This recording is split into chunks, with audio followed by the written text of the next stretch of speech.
And we are live. This is the Nilvah Nexus, a weekly roundtable Torah discussion for the common man. James the Idol Smasher, your host for the evening. Alan Cecil's in here. Ross Bearden is with us as well. The topic for tonight is a re-examination of the Noahide code. If we have time, we'll get into some Parsha talk a little later on. But to tell you how serious I am about this,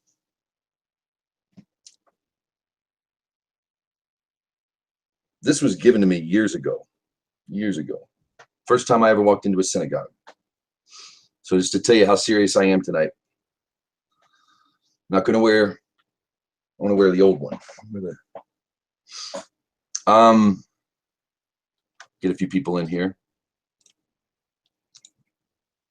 Thursday, if you want to see more of this, go to the Idol Smasher YouTube page. There are samples. Actually, there's every one we've done except for maybe 3. That were unsuccessful like last week. So if you did try to tune in, apologies. But if I can't even participate in my own group, I don't want to have the hangout. Somebody else can do it, and I can sit in the background and read some Superman comic books or something. I don't know. So far tonight, things seem to be working. You can also message jamestheidolsmasher@gmail.com if you want to get on the mailing list. Also join the Nilvah Nexus Facebook page. All right, everybody's got about as many invites as I can possibly put out, so we'll just go with this. The reason why I wanted to bring up this topic is I think that the isn't because I said one time they're worthless, practically worthless. The 7 Noahide laws themselves are not murdering people is good. It's not just a sin; it's a felony, as Robin Williams would put it. Not stealing. There's nothing. I'm not knocking. This isn't going to. I'm just saying that I think the Noahide code has failed the West. When I see, I put this post up on Facebook, put this post up here on Google Plus, and then I see an African gentleman saying, going through his speaking, I renounce Yeshua. I am a Noahide. I believe in one God. And he had a kippah on while he was saying it. So I subscribed, and so there are a lot of Noahides around the world who don't behave like a Noahide's supposed to by some. I think that the one thing that we're lacking here, I think the big problem isn't the laws as much as it is summing up everything based on the law of a slave. Whether you like it or not, the 7 mitzvot, the law of Noah, is the exact law that is forced upon you when Israel comes into your land, like the Canaanites, and gets rid of them. Any prisoners they take has to take this pledge. If not, they die. It's the same law given to a slave that you buy down at the market, and you bring him home. He has to keep that 7 Noahide laws. It's a slave's law. And here's the thing. Here's the other thing I have a problem with. And it's not that this isn't about placing blame or fault, or that we've been wrong the whole time. But where I think things fall apart is that there is no God in the Noahide code, none whatsoever. There is no relationship with your Creator. There is no development of the soul. There's a development of behavior, which in turn, practicing the behavior, you can elevate the spirit, elevate the soul along the way. But that's it. That's it. There's absolutely nothing in the Noahide code to develop the non-physical aspect of a human being. It's just not there. Yes, getting rid of vitals I don't call that an elevation. In my personal opinion, putting idols down because I was raised around them, putting idols down is a piece of cake. I don't think that most Catholics really believe that Yeshua lives in a dead dude on a stick. I don't think they really believe that. Or that, God forbid, they think that God lives in dead guy on a stick. I don't think it's like that. They might treat it as such, but I really don't think the average Joe in that end of Christianity, which I was raised in, actually honestly would ever come close to believing that's the real deal. Even the golden calf at Sinai, everyone knew it wasn't a real deal. They just thought they needed to have it there. So when I see this Noahide code and I see the junk that the ability for it to be used so wrongly, so easily, and so well accepted, bothers me. Hi, honey. I'm in the middle of doing a conversation. My daughter, everybody, say hi. Hi. Yes, you don't give daddy more than you already have. Hi. Okay. Yeah, I love you. Go play. Okay.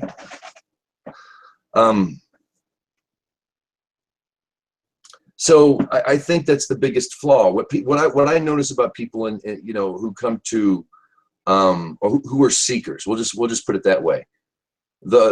Thanks. Seekers don't want to know, what do I have to do to not die? That's not why they come to God. That's not why they would be interested. I would say 9 out of 10 times, the average Western dudette doesn't come to the Torah, doesn't come to the Jewish people so he can learn how to keep the status quo. He's there for something greater than himself. He's there for something super rational. He's not there for the obvious. The only non-obvious thing I think in Noahide law, really, when you get down to it, might be vegetation. But if you've read a gardening book, you'll get that. I think it's idolatry. I think that's the one thing that we get, but we don't need. That might be the one thing that we need a law for. People don't come to this wanting to know how to behave. They don't want to know, what do I have to do to gain reward in life. That's not what we're here for. And when it's 7 law or bust, I don't buy that. 7 law is a slave's law. I'm not a slave. So, I'm going to need a little more than that. Okay. I'm going to need more than a slave's dinner. I'm going to need a little more than a slave's lifestyle.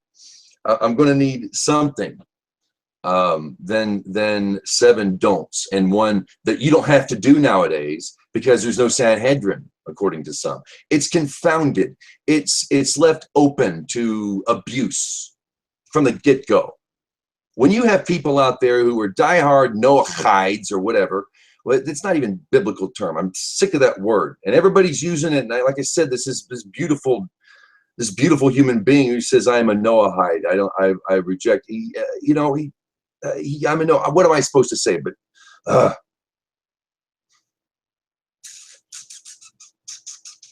look, I think we can do better, and I think that what we need to present to people isn't 7 laws, because you're not going to get anywhere with that. If you get your occasional atheist, 3% of the world, 4%, if you get your occasional atheist, so long as not worshiping idols, we can get along with them. But there's no spiritual growth in that. There's no reason for it. Why bother with all this Jew stuff, using words like Noahide, Ben Noach? Why do we utilize all this Jew stuff and then claim we're not Jews, we're nowhere near them? What the fuck is that for? Excuse my French, but I'm angry as hell. Mainly because of what people say and the way they talk about me, my friends, my rabbis. What is the point of this? The Noahide law is a failure in the West, and if we don't get on the ball now, it's going to be a failure everywhere else that's catching on.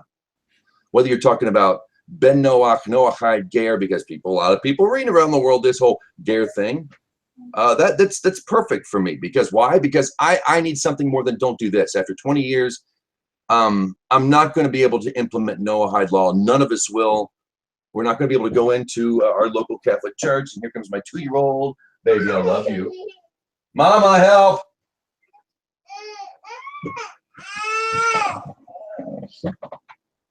Okay, here we go. This is my other one. This is Catherine. Okay, there's Mommy. Thank you. Bye-bye. Hi. I love you. You shut the door? She keeps turning around and smiling at me, and I'm like, I can't shut the door on a kid when they're doing that, you know. I love you. Sure. Okay. She just now, yesterday, learned how to turn a doorknob. No kidding. I'm not teaching my kids 7 laws and that's it. Why bother with this Jew stuff and then separate yourself? Why take all the Jew stuff and then not trust the Jews, not attach yourself to the Jews? What's the point of that? That's Christianity. That's taking the bits and pieces that you like to fit your particular worldview, and then you smear it like Ask Noah all over the planet, like Budweiser billboard signs. Shit we don't need that takes away from the goodness of it all. We need to get on the ball, or it's going to fail in South Africa. It's going to fail in the Philippines, and everywhere else that it's blossoming. And the vine seems to be dying here. And the only thing that's going to save it is God. The only thing that's going to save it is Torah, not 7 freaking laws. A Bronze Age slave law, a Bronze Age slave's law. That's what it is. But so, a ger doesn't accept it as the only thing. A ger knows that it's not limited to that and looks for more. So I don't think you have to worry. A ger would, though, but there are a lot of people who aren't ger. And there are a lot of people who are probably closer to ger than they know, but they're being told, and it's by some pretty established people, that's bad news. And it's gotten to the point now where you can just smack talk and lashon hara a rabbi in public, and nobody says a thing. Nobody gives a shit because they don't have denim. We don't have accountability for our actions in this world. We're Noahides. That's the Western bit. That's insincere. Stop using Jew stuff. Go away. If you don't like Jews, stop using their stuff. It's end of story. Who are you to tell anybody? Who are you, non-Jew goy, MF? You to tell anybody, any Jew, any from Jew, anything that has to do with their Torah, their Talmud, or for that matter, a rabbi or a Cohen teaching. Who are you to publicly slander them and not be able to approach them publicly? That's how they've been raised, though, is that they have some kind of authority over Scripture. They think that every man has the same right to be able to interpret Scripture than any other man. So, I mean, that's just their perspective. It's not right, but that's their perspective. That's where they're coming from. And so they're going to look at a rabbi and say, well, your perspective is wrong. And they're not looking at Torah to say, well, God gave the authority to the Jews. On Torah. On Torah. They didn't give the authority to Jews on football, American football. You know, he he didn't give authority to the Jews on things like, science or math or right. Sculpture. Yes. On Torah, yes, that's their God, that's their book, that's their Torah, it's their Talmud. Those are Jews in there who are writing this stuff out. They're, if you can't just use their shit and then give the finger to them later. You just don't do that. And since Noahides are denim is the biggest Noahide joke. There's the other flaw in the 7, teaching that you can die for this. It's all about the death penalty. These Noahide people, there's a certain sect, and I'll say Ask Noah. Okay. I told myself I never liked it when people tell me not to go anywhere. Don't go to Chabad. Don't go to this guy. Don't go to that guy. I will not suffer Ask Noah to live. Not now. Not now. Maybe later. We'll see how that goes. What they teach is it's all about the death penalty. It's all, I can do it because it's not in the Noahide law, because I can't be killed for doing it.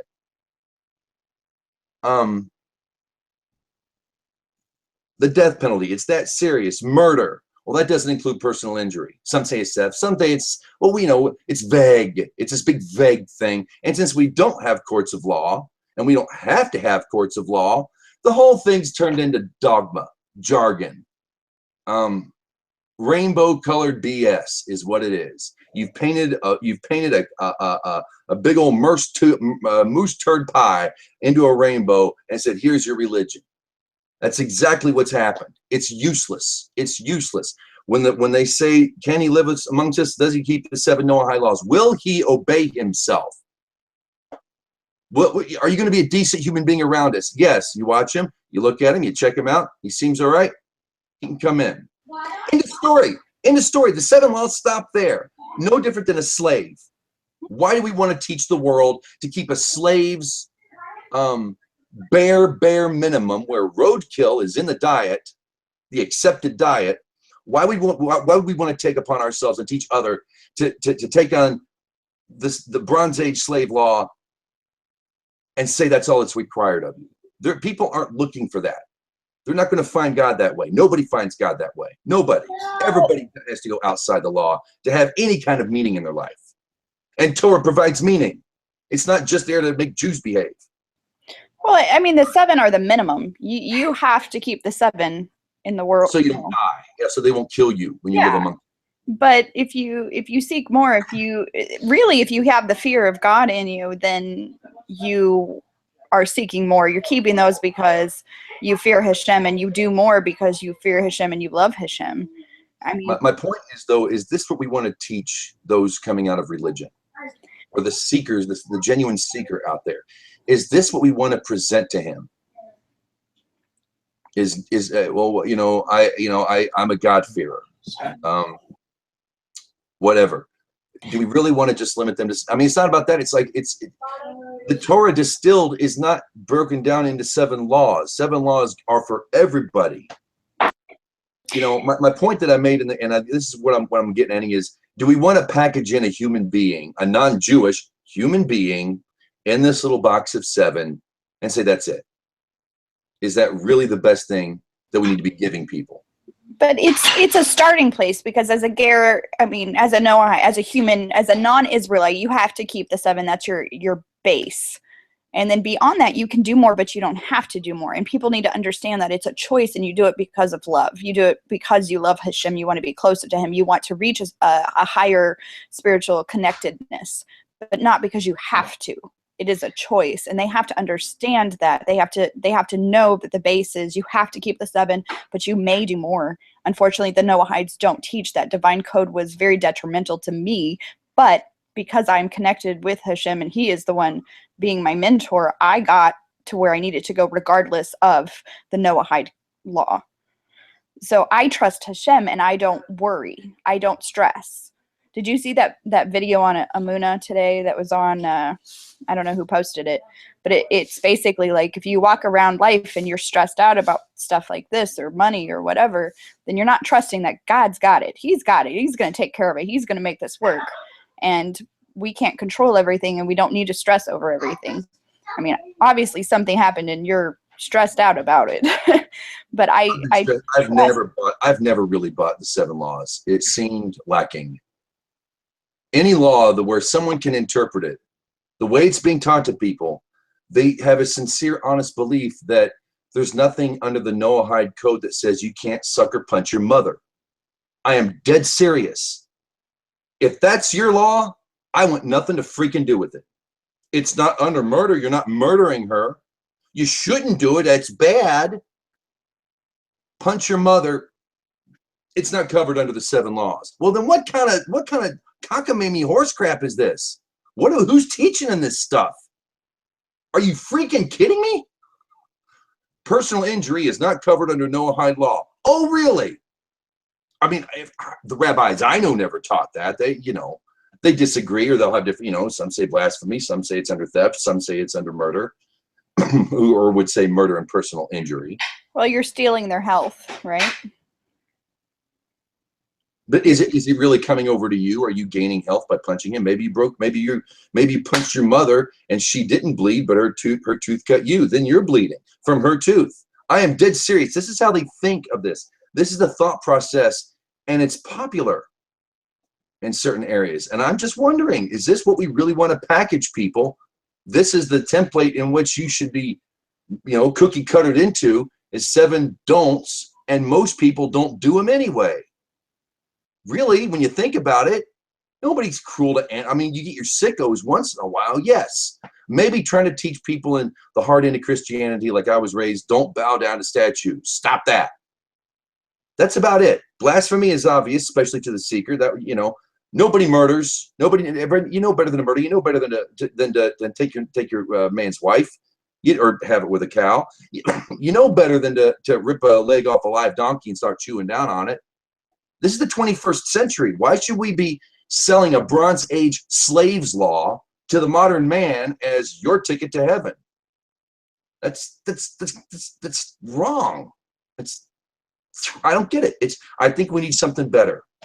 I really think than this. It's not saying that we don't teach them the commandments, because people are already taking on the 10 commandments to the best of their ability under duress, but they accept all 10 commandments. Well, that's pretty darn good. Do we really need to rehash law to these guys? Is that really what they want when they leave Christianity, is to rehash a law when they've got a billion questions that the law doesn't give them? Okay, I'm going to shut up now. Everybody, Ross, Rosalie, Alan, go for it.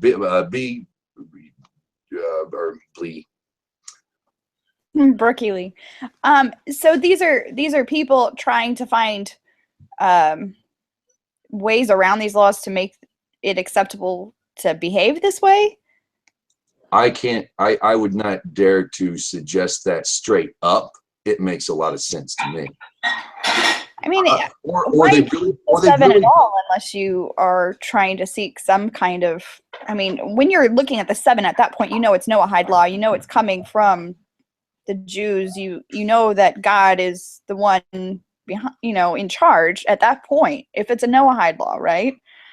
So, I mean, just the fear of God alone, I would think, would keep people from trying to justify, smacking their mom. I guess I don't understand where they're coming from. Because it says you're prohibited against murder, period. You die for murder. You don't die from punching somebody, so therefore it's not covered under Noahide law. That doesn't make it okay, and that doesn't mean you won't have divine punishment for it. If it's not prohibited to you, how can you get punished for it?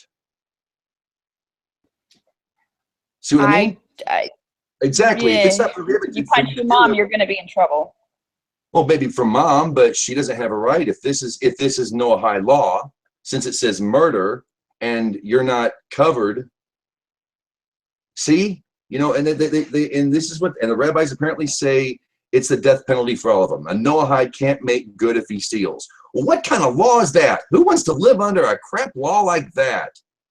If you mess up somebody, you run over their car, or there is a matter of theft, and you go, oops, I need to make good.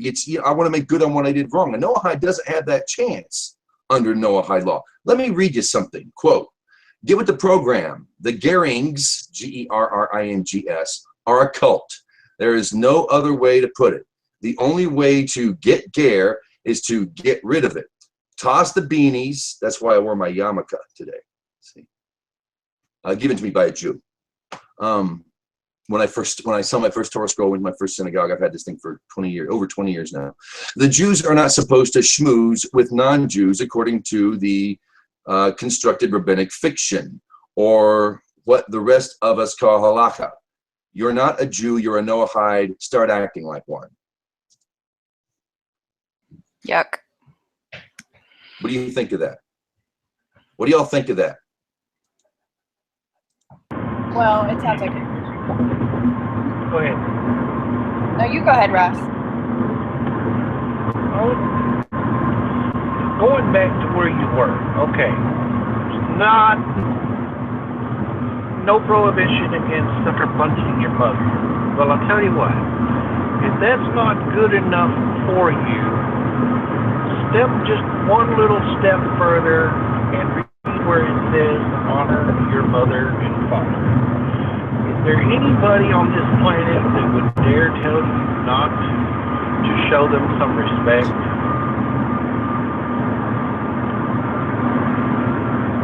Good thing, but personal history believe is not covered under the law. It's not about personal injury. What? Okay? If you are that inclined to show that much violence to someone that you love rather than respect, what kind of a human being would you be? Oh, look at that. James loves to beat on his mother. Oh my gosh. Took her tooth out, blacked her eye. You want that reputation? I always heard gossip was the worst of all sins because it not only harms the person you're talking about, you're harming yourself, and you're harming the person who hears it.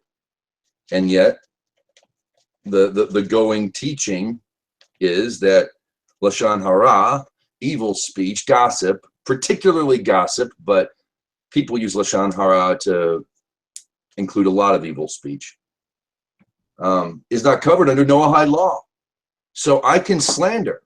I can lie about somebody. I can lie about a rabbi to other people, unsuspecting people, and I'm not violating God's law. I'm serious. I'm very serious. Lashon Hara is murder. It's a form of murder. You're killing their character. So they may say it's not part of the 7, but from my understanding, when you break the 7 down to, is it 66 or 69 or whatever it is, isn't that included in it? Is that you can't do Lashon Hara? Well, that's not authoritative, they say.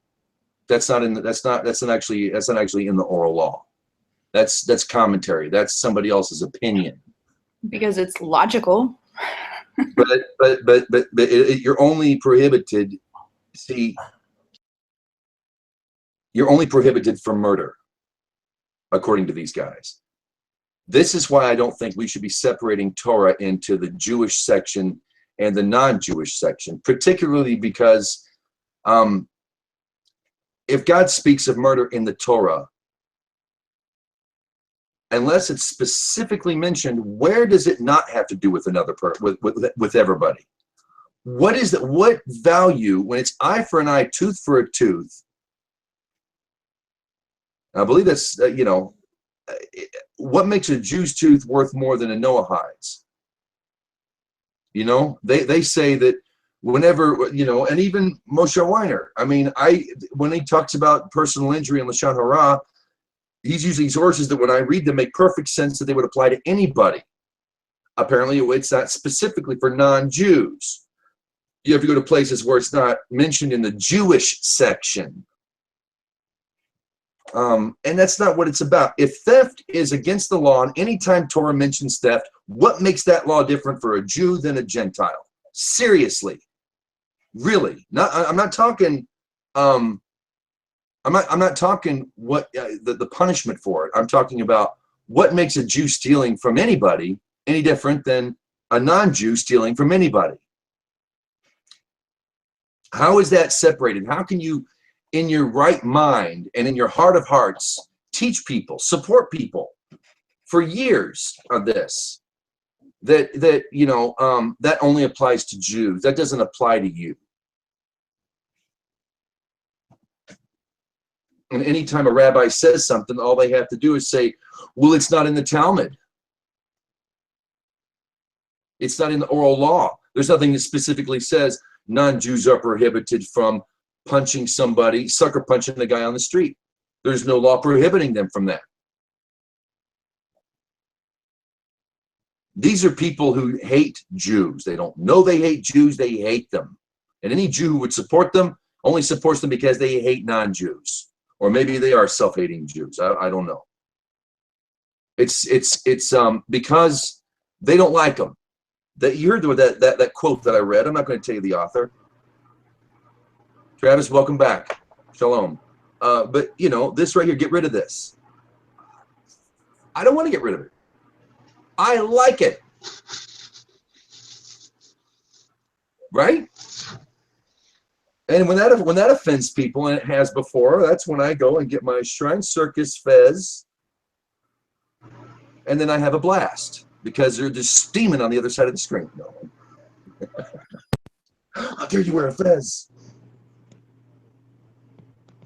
So is this what we really need to be teaching people when they're looking for God? Is this what non-Jewish, God-fearer, Torah-loving, God-loving, Israel, whatever, is this what we need to really hand them first, is the law? And if it is, shouldn't that be like page 1? I'm gonna mute it, and I hope y'all talk, because I think I've said all I can say at the moment.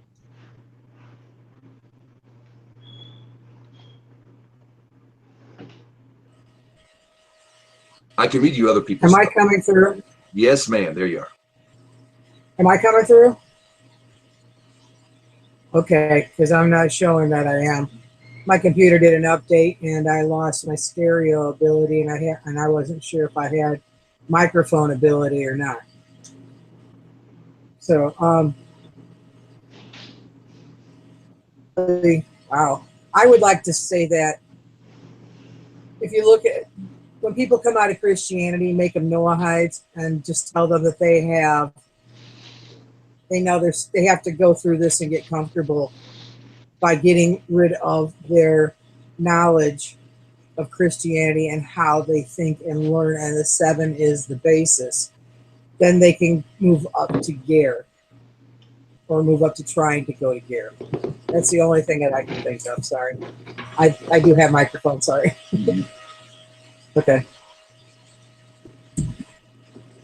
Yeah, that's basically what I was saying. It's the base. It's where they start. It's what they have to do, and then they can work up from there. Are you saying that the 7 isn't legit at all? No. I'm saying that people coming out of Christianity aren't looking for a rehashed version of what they were already been taught in the 10 Commandments, for instance, or anybody else. I don't think that they're not coming to know what I don't have to do. People who are seekers, or 9 out of 10 times that I've met, I was one for 10 years myself, are looking for something super rational. They're looking for something greater than don't do this, and the one thing you have to do, don't worry about it. Which is exactly but that denim crap is a joke. It's an absolute joke. The whole law falls apart because we're taught that the law doesn't matter. End of story. And any rabbi who tells you different is a badass. But that's rare and far between. Because right now, the 7th law we don't have to follow, but we're taught that it's the death penalty if we don't do it. It's a joke. To sell this to somebody, for it to be like a teacher's guide, like if you ever played D&D, you got the D&D screen, and all the players there, and the dungeon masters get all those rules and stuff here. So whenever some guy wants to do something, he can find the rule, rolls dice, and oh yeah, the elf was able to jump over the rock, blah, blah, blah, blah, blah. Okay, for the rabbis to say, is he behaving? Does he meet these criteria? I can get that. Because yes, every one of those things is at 100% beyond legit. But it's the prohibition of idolatry, not how to talk to God. It's the prohibition of murder, not the prohibition, not learning to control anger. There's justice in the world, but you don't have to worry about it. So just live with what you got. Or overthrow the government. It's in the story. It has to be Noahide law, not here. It has to be. Well, if you can convince the Catholics to smash their idols, you got it. But you're going to have to convince them first before you begin to put a death penalty on bowing to statues. It's a joke. It's a joke. To sell this to people who are seeking and who are striving and who are looking and hurting and need something, need God. I think this probably, it should be page 1. It should be page 1, and then you turn the page. Because a Bronze Age slave's law is not enough to elevate the world. It's barely enough to keep the status quo. That's what I think. Go ahead, Travis. Go ahead. Oh, is my audio on? Would you like me to turn it off? Yeah, I'm gonna turn it off for a minute. I'm making making a little food for my wife. Did you make enough for the rest of us?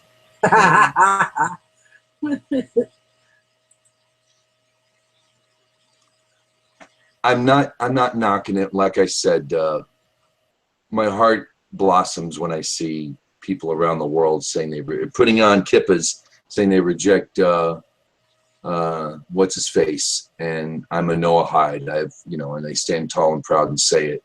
And all their children and this little community of people who gather together, and the men have got their kippas on, and and they've got the rainbow thing going on where the kids are making crafts and stuff. I mean, I just think that should be page 1, or they're going to wind up just as lost as the Noahides are in the West. We're only failing them. We're only failing our kids. We're only failing each other, trying to achieve some dream of it's only a secular law. Bullshit. We've got secular law. It's a code of behavior, but yeah, I'm not murdering somebody. I got credit today. Yeah, that's really going to satisfy a person's soul. Really. That's today. That's going to fulfill their life. That's going to help them, find God. Yeah, I didn't steal something today. I didn't rip the leg off a donkey and eat it right there while it's screaming. Oh, I must be, I'm a happy boy. I'm righteous. I'm a righteous boy. I didn't murder today, but I can punch my wife and it be okay because personal injury isn't. It's a joke. The denim law is enough. That's enough to make the whole thing. Other people. Here's a list of things you're going to do. You don't do these. Okay, page 2. If you sell them one law for all humanity, it makes much more sense because that's what Torah is. There's no women's Torah. They write a women's Torah. Is there little books that the Jewish women get where they have the little women Jew Torah, for just the Jewish women to know what their thing is, and they don't have to worry about what men do because it doesn't apply to them what the men do over here. They have their own little Torah. Well, why would we teach, if we're not going to treat Jewish women like that, why would we treat anybody else like that? Here's your section, and don't worry about what Jews do over there. Stop looking at the priests. They're not your priests. Go over there and read your little book. You're not going to bring salvation when you bring this upon the people. And organizations like Ask Noah,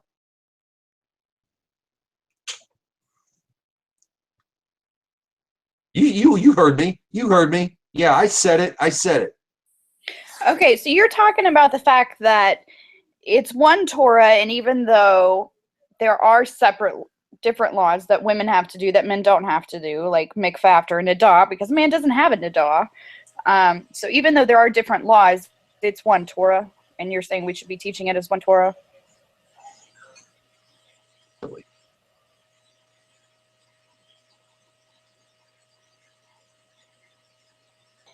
I guess that's overwhelming. I mean, you're right, and I agree with you, and I see it in Torah. I see the 7. I actually could see more than that, and I didn't understand them categorized into the 7 before I found all of this. But it, if you come into it not realizing that you don't have to keep all of it right now, that you aren't responsible for doing everything that a Jew is required to do, and that they are raised from birth to do, that if you look at it like, oh my goodness, all of that, it's overwhelming coming out of Christianity, because as a Christian, you're taught that you possibly couldn't keep all the law if you wanted to.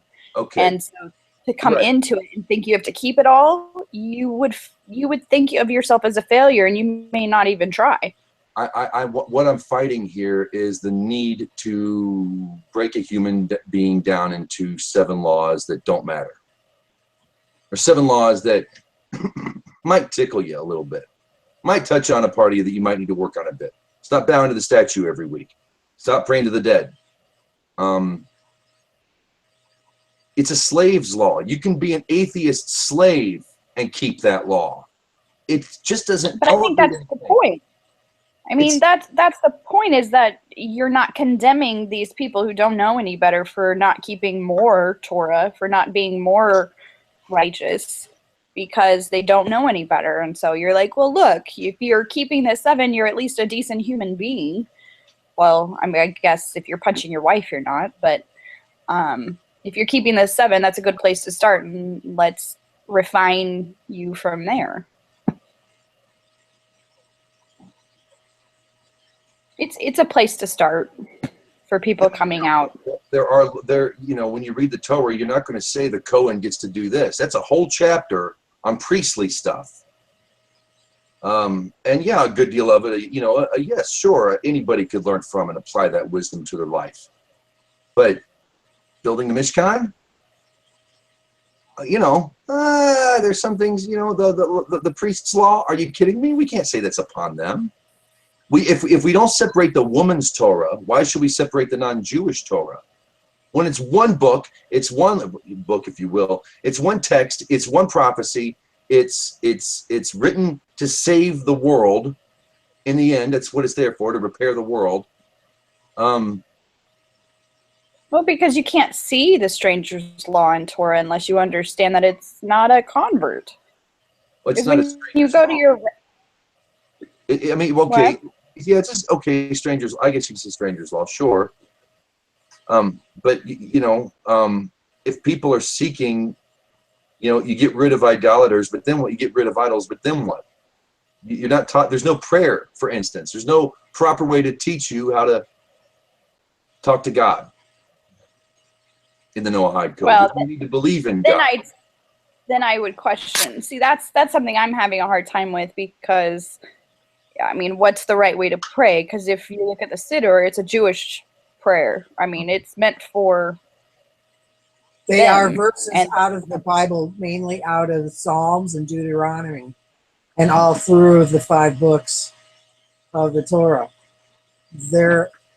It's all written in there, and they've compiled it to go together. I think we're missing the whole point when we do that, especially when we say you don't have to believe in God. Especially when it's not, here's how to properly pray to God. It's don't have idols. Great, don't have idols. Absolutely, smash them. I just think that people are want more than that. And by keeping people limited to 7 laws, or yes, you want people to behave when they enter the land, but that's all it is, a slave's law. I don't think people are looking to be slaves, and I don't think they want to live like them, a Bronze Age slave. I don't think they want to, I don't think they want to remain a Bronze Age slave. Okay. Why would you? Okay. What about Torah, what about looking at it?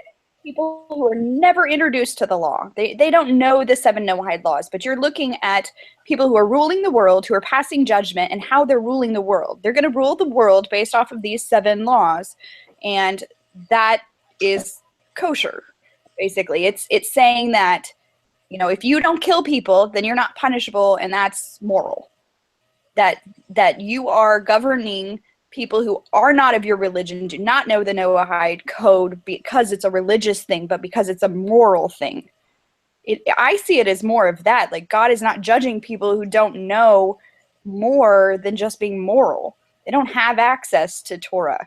It's more of a universal law for people who just don't know any better. The ger who is seeking after Hashem is going to have to be more responsible to that, because they have to have the fear of God. And so it's a different thing. I think it sounds like you're just talking about people who are coming to Torah and wanting to know more and come closer, that this is not enough for them. Absolutely, it's not. You're right. It's not enough for them. But when you're talking about ruling the world and how you're going to judge a set of people that don't know Torah and are not close to Hashem, how do you do that in a fair way? What's the basis? Does that make sense? Mm-hmm. Also, I want to throw in something else too, James. You keep saying the slave mentality. You have to remember too that slave is the word for eved, E-V-A-D, for the Jews, which means they're not slaves as we think of it as of our Civil War time slaves. Slave is the word meant as a ward, or somebody who comes to live with you, or like family from another state or something. That's not that you have to look at it as a different way. Somebody that you're adopting or something, and they come to stay with you. Rabbi Katz in his latest class, that he was saying this is the law that we give the slave when we buy them. That when we are able to makablan, when we're able to make them keep it, this is the law we give them. Right, but they didn't we imagine treating slaves. They cared for their slaves better than we imagine slavery. You're still a slave. Right. Yes, you are. You're still an indentured For 7 servant, years. but you're still in the home. You're being cared for. Yes. You can't leave. You can't own property. You can't build your own house. You can't marry your own woman. It doesn't For mean you're 7 mistreated. years. Slave. And For 7 and non-Jewish slaves are there for life. Now they can elevate themselves. They can take upon themselves the 7 mitzvot. They can. I seriously doubt if you work hard for your master, your owner, and your owner, says, yeah, talk to my rabbi. I'd love to learn more Torah. Yeah. You're already resting on Shabbat anyway. Yeah, even a slave gets to rest on Shabbat. But these people say that, those of us who take on, for the sake of the fact that God says it's holy, to do so, we've got a problem, especially when they're calling us a cult. Us. Listen to this. Right, but they're not right. So why let it get under your skin? Because they don't have truth. Because they're spreading it to the unsuspecting public. Well, just tell everybody they're Westboro Baptists and they'll get it. Ta-da. It's not have a lot of support.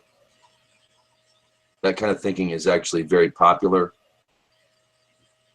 Even people who call themselves pious Noahides, who put on the nice jacket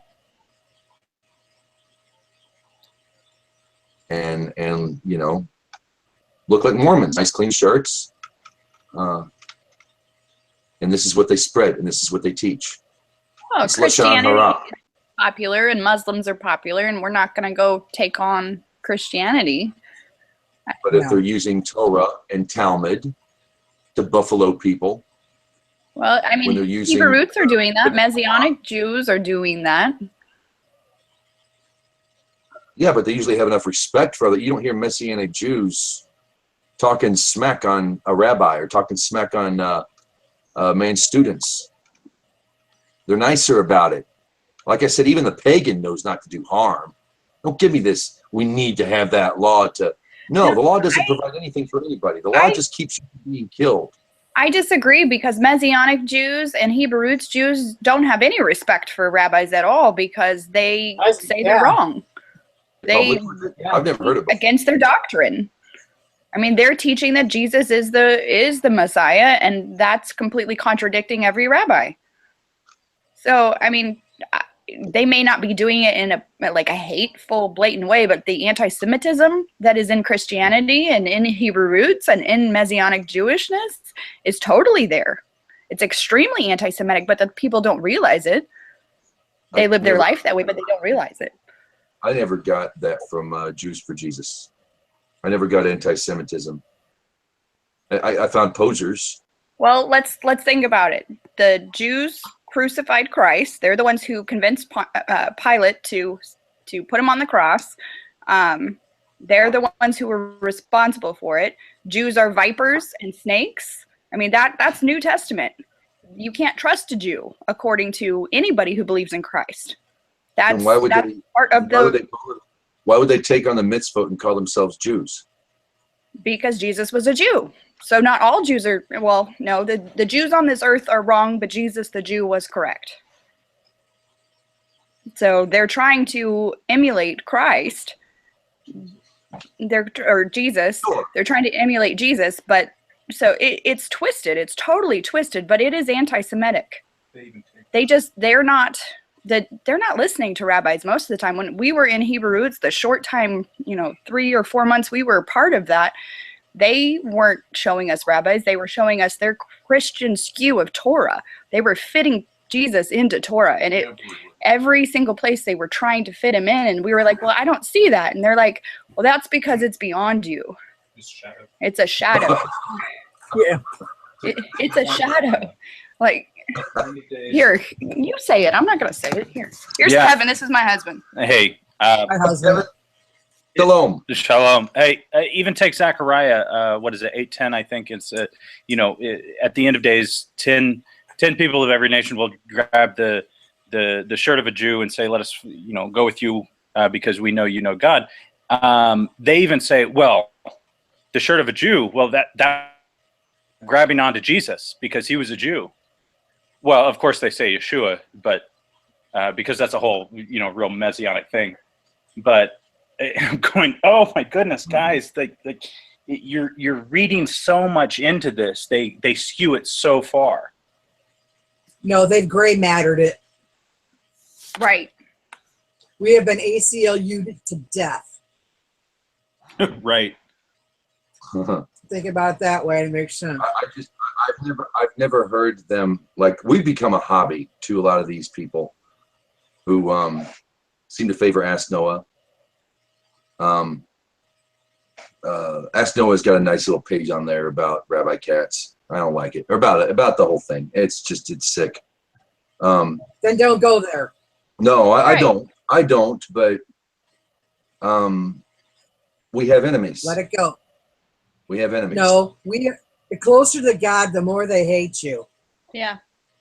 That's one of the first things the Jewish people say. That's one of the first things that you were taught about when you get into Judaism, because you're very close to God, because you're twice as blessed, and when you screw up, you're twice as burdened, or whatever. But the thing is, once you get rid of that veil, as Tovia Singer says, as the Christians and any other religion, it's like kissing God through a towel or a veil.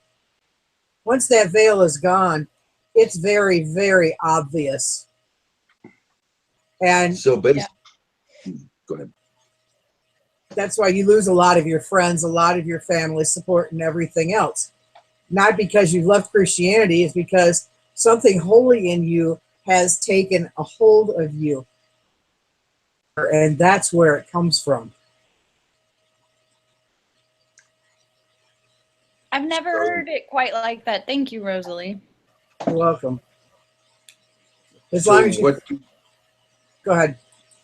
So if you hear a guy on a street corner say, prior to Palm Pilot or iPhones or whatever, you see a guy on the street passing out flyers, and he's got quite a little movement going, where they basically tell you to avoid the Jews. They've got all the Jewish books back there, and they tell you to stay away from them. I shake my head and I keep walking, and I feel bad for him because he doesn't have. Exactly. We don't have a responsibility to correct their behavior. No, because it's not us waking anybody up. We are not showing anybody truth, and I mean, at least that's been my experience. Is that when people are not ready to hear it, they can't hear it, and so we might go shouting on the street all we want. It's not going to make a difference if Hashem hasn't gotten people in their hearts in the right places to hear us. What if you're in your hometown and someone's talking shit about your mom sucking the football team off? Well, it's not true, so why give credence? You're giving that person power. Fight it. You really wouldn't fight that. You wouldn't want to fight that. Attention, bad attention is still attention. And people start believing it, and they treat your mom bad. Your mom knows how to talk. Okay. That's a really tough scenario to to defend there, because I mean maybe come up with a realistic one. That's how it hits me.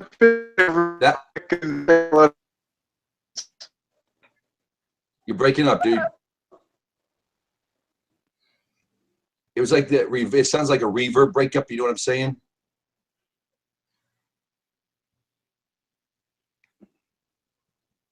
That's honestly how it hits me when someone talks smack on someone in the name of Shalom Rabbi. No, it's an elaboration. The rabbi asked, he's more in the middle of something. It's an elaboration of the base statement I put in the group. But where I'm at now is when you hear people. We talked about this the other day. When you hear people, you want to pull them aside and say something to them and say, stop doing it. I've likened people talking smack on Jews, you or my Rabbi Katz, or hi, honey. It's my 5-year-old little lady. I love you. Thank you, Mom. Okay.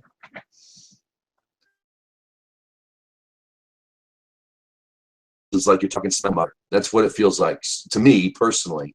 And the fact that we let it happen, I think we should be better than that. But I guess we don't have to. You know, I could be wrong. We're here to learn, I guess. What's the controversy again? Whether or not you have to what? I only heard bits and pieces of it. Where are we, guys?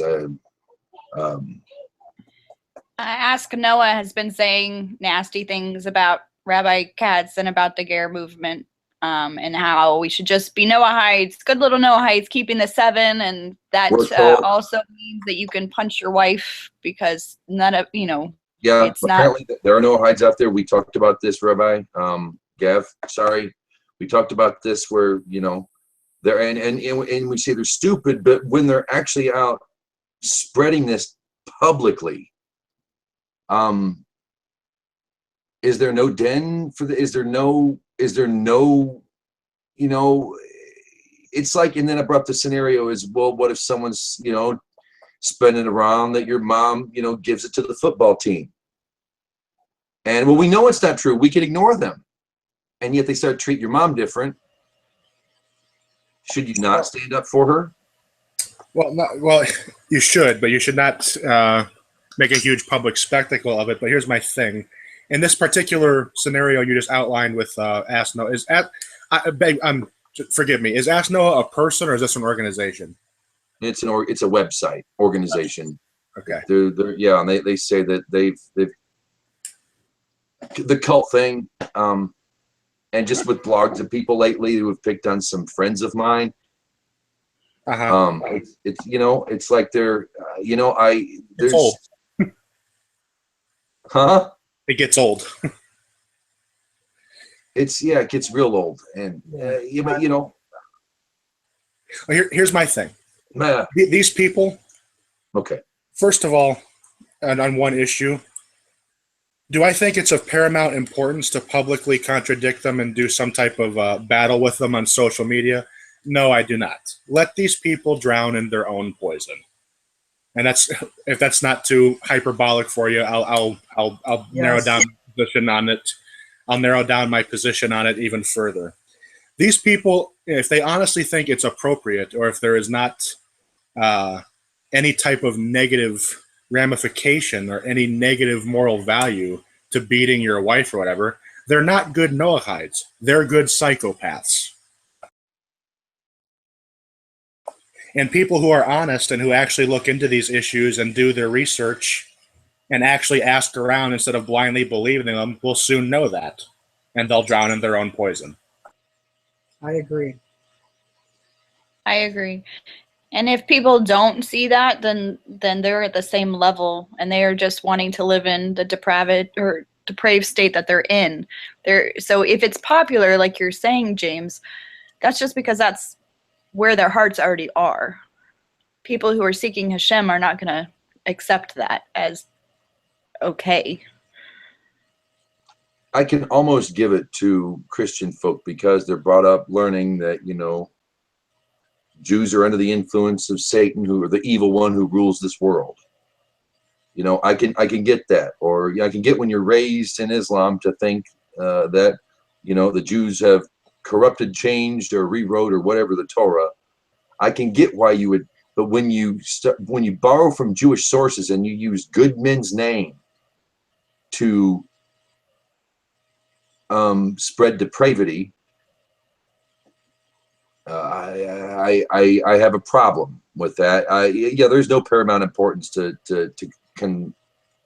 confronting them, but I do think and that's maybe why I do have a tendency want to confront them, because no one else will. But maybe I should be busy with other stuff. I don't know. The point I'm making, maybe you could help, Rabbi, and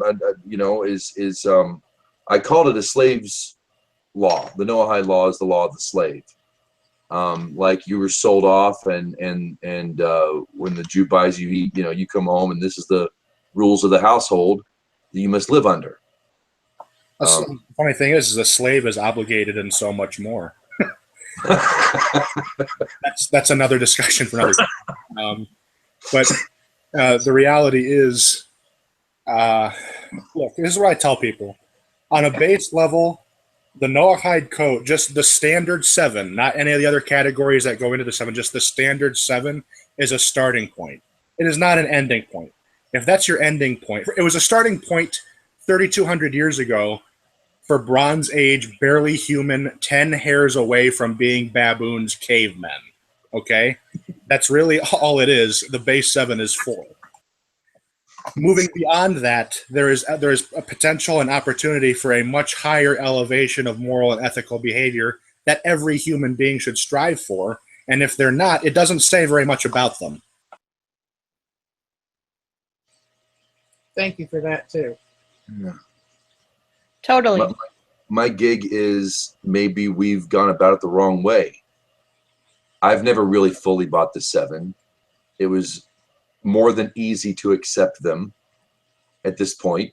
Go through a little bit of Taoism and secular Buddhism, and you pretty much covered the 7 instantly. It's I don't know if this is what we should be. Yes, it's a starting point. Like I said, I think it should be page 1. Should be that list. But people aren't. I don't think people come to the Jewish people or come to Torah because they're seeking things not to do and to be literally limited by them. When the Torah offers you a relationship with your Creator, the Torah offers you a better way to live your life in a community, which we don't get a Noahide example of. We have a very Abrahamic, Jacobian, maybe Yacobian, or a Jewish Israelite look at a community. We don't have that for anything else. The Torah provides so much more than 6 don't do's that I would say most of the people in the world don't really do. I know we have problems with idols, but not murdering, not stealing, not ripping the leg off a donkey and chowing down, not sleeping with your neighbor's wife. I think most people get this kind of stuff. There's courts of justice everywhere. Everyone had the Indian had courts of justice. The Chinese had courts of justice of some sort. I think that people are coming to the Jewish people are coming to us, Ben Noach, whatever we are, Noahide. Do we really need to introduce? Do we really need to reduce them, or to 7 laws? Maybe we could repackage it somehow, and the 7 laws be part of it, but. Like you said, it should be an end. That was perfect. That was actually perfect. It's a beginning, not an end.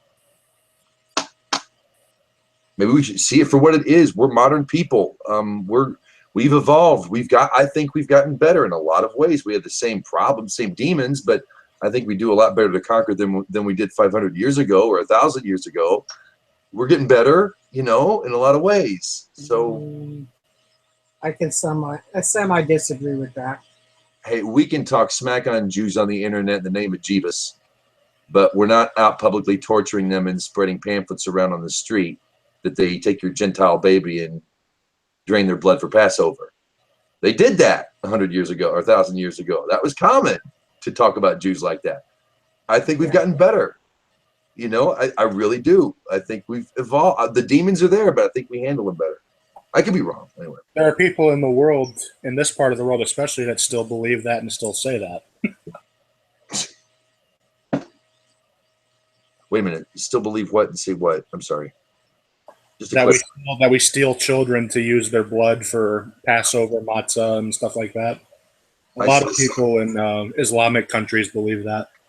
Was that there was somebody's post that had a picture from a Final Destination flick?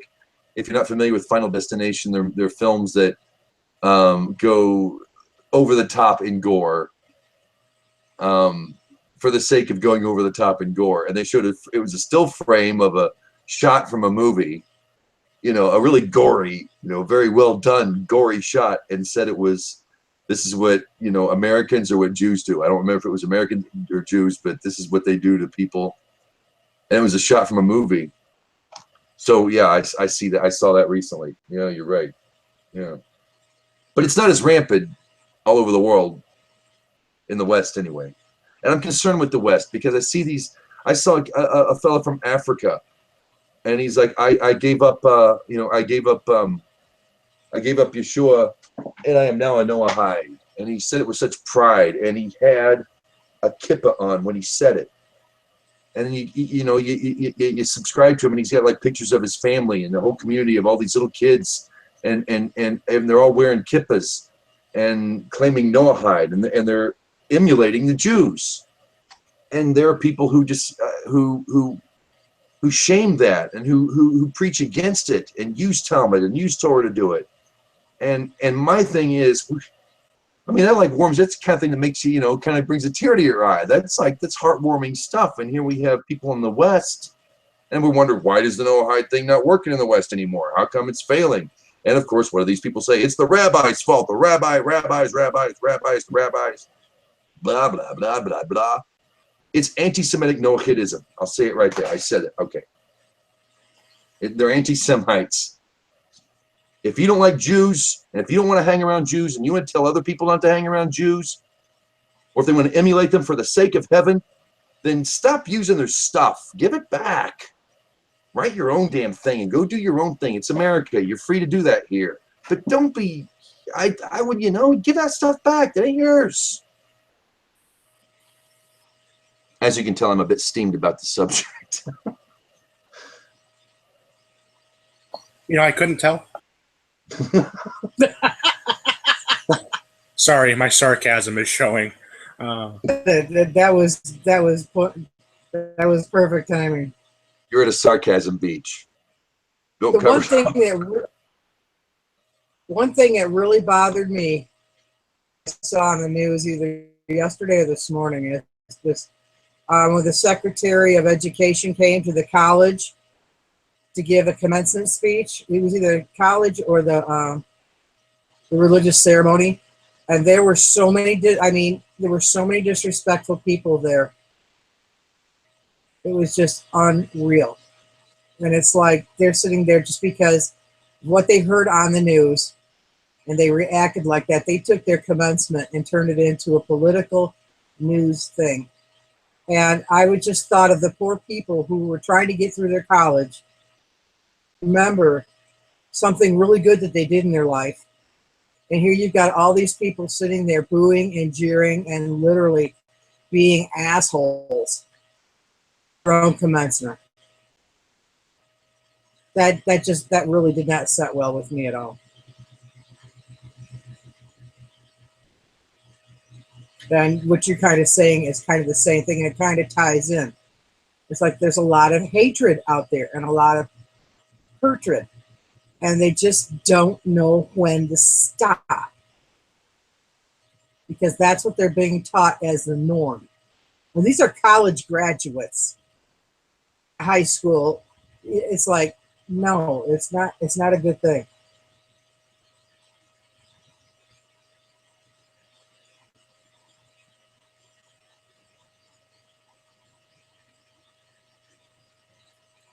And I think that was, I want to say it was in Louisiana. I can't remember. But it's like, I don't care if you don't like anybody, you show respect. And nobody knows how to show respect anymore. 5-10 minute speech, maybe 20. Shut your mouth for 20 minutes and then move on with your life. No. That just bothered the hell out of me today.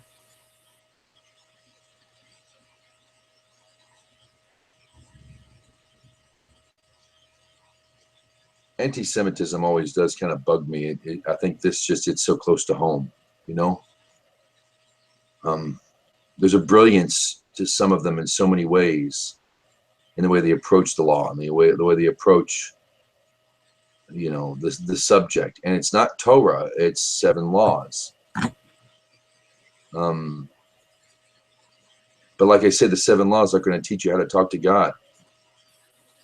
They're not going to teach you how to find God in all things. They're not going to. There's nothing in there for it. Nothing. Why would you teach people to stay away from Jews? Stop wearing your kippah. You're a Noahide. Act like it. I'm like,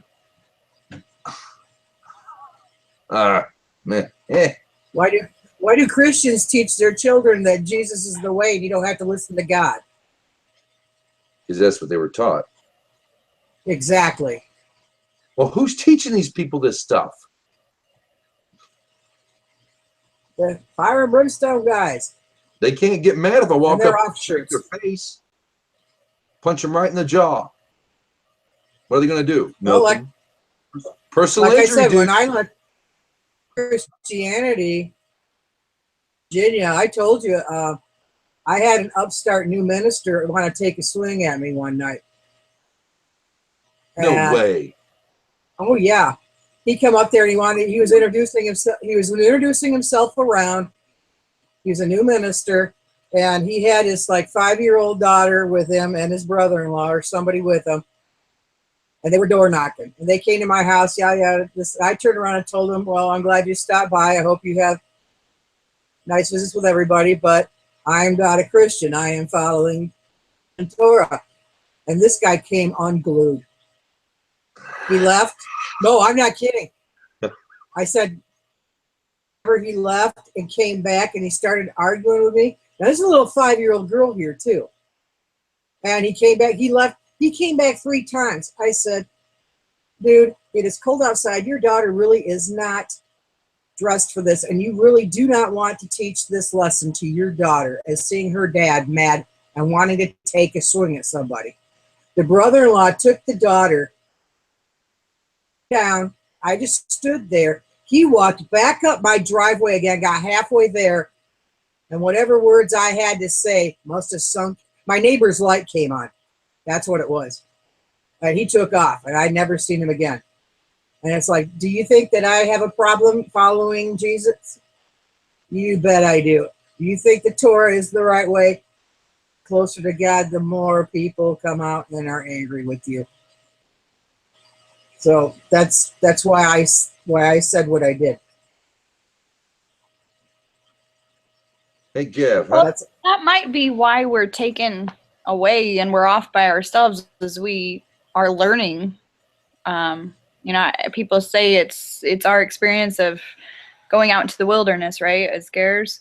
But is that because we need some time to figure this out, to walk this out with Hashem and to learn the truth on our own without the influences of people?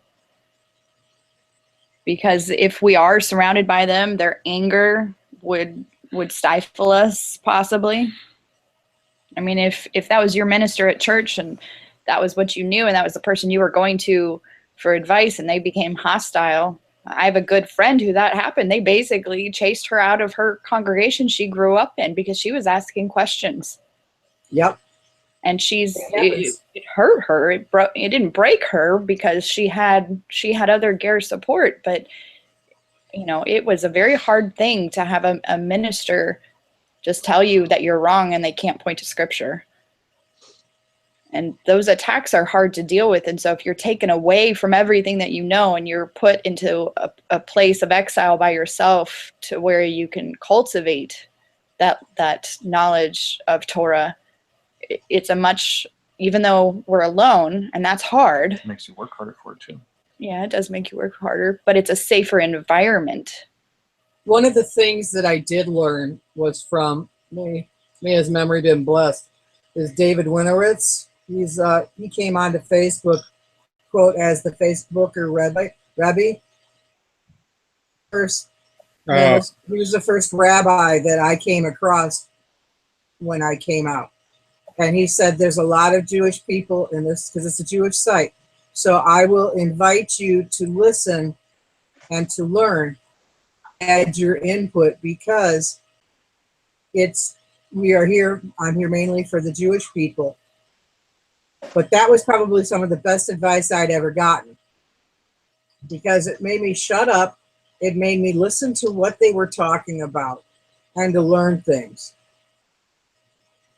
And you learn why they said what they did, because as a Christian, you have no clue. None. True. And see, James at one time walked the Episcopal life like I did, so we were pretty liberal as far as the church goes, and we were probably one of the more better loving kind of congregations for most peoples. At least my church was. Oh, we had really good people. Yeah, I mean. Yeah, you didn't. I mean, a lot of the stigmas that we hear about today, we never heard of. Yeah, whatever. Then we knew how to deal with. But a lot of the New Age ones, like the Baptist religions and things like that, we never heard of anything like that, and weren't taught anything that way. So, or even the Messianics. It's like the things I hear the Messianics are doing to people. It's like, you've got to be kidding me. I mean, William Hall from Tanakh Talk, on Facebook, he talks a lot about it because he came out of the Messianics. I mean, he literally said that when he told one of his best friends. He says, I can kill you right now in the name of God, because you're doing in front of his wife and his kids. Because you are blaspheming against Jesus, basically.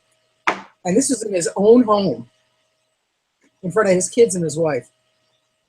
And like I said, it's, we've been there. So it's like, yeah, if you can watch a lot of the things that he does, they're very good. I mean, they're good jumping points off from people who actually need to learn a little bit. As long as you just be quiet and listen to what's actually said for a while, you'll learn quite a bit. Unreal. I can understand why, it's true that the Jewish people aren't supposed to schmooze, really, with. They're not supposed to assimilate. Yeah. That's but different. At the same time, Jews do watch football. They sometimes like football, and that's one thing that we can sit down together on.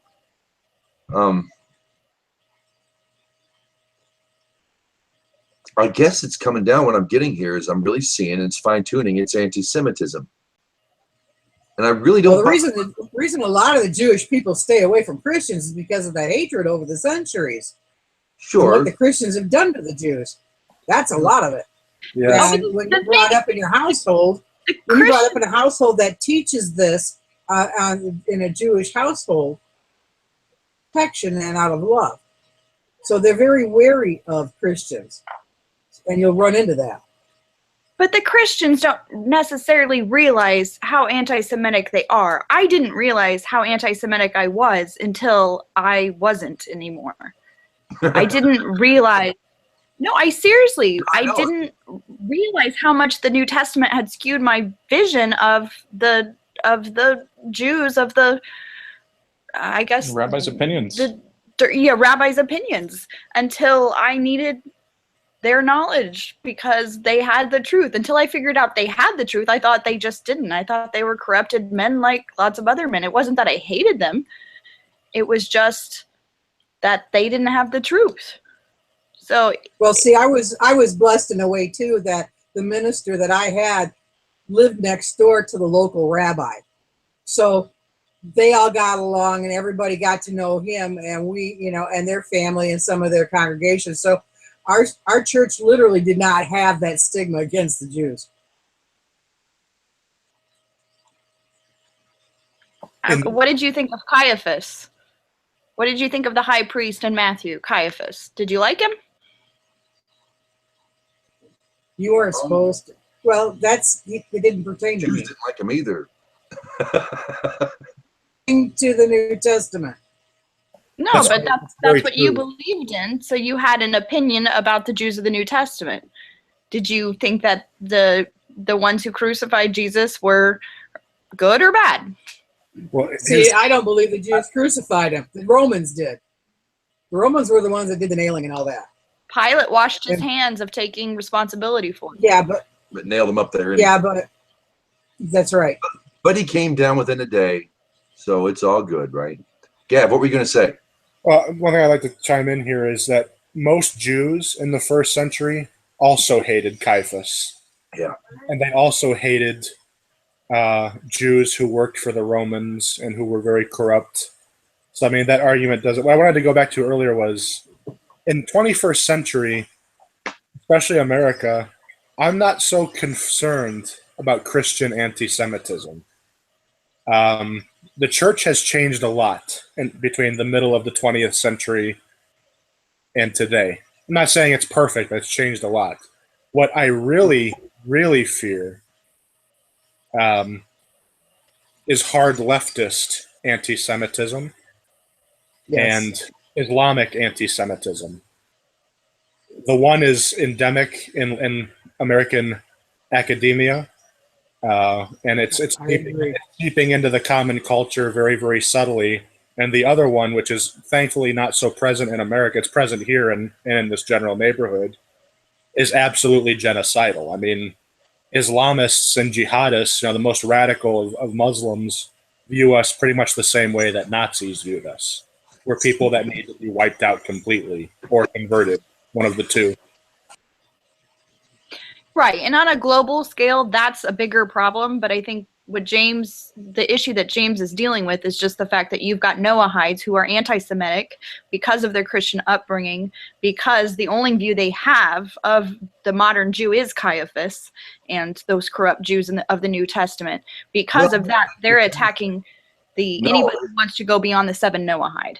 They reject Christianity outright and everything. Yes. But they're using the Rambam, they're using Talmud, they're using Torah to turn people from the very Jews. Yeah.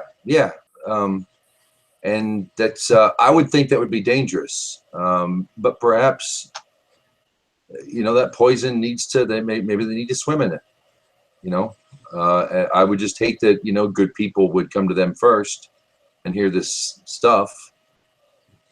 And there goes John. John just left. I said I want to hear from him. Here I go. I didn't even let him chime in. All right.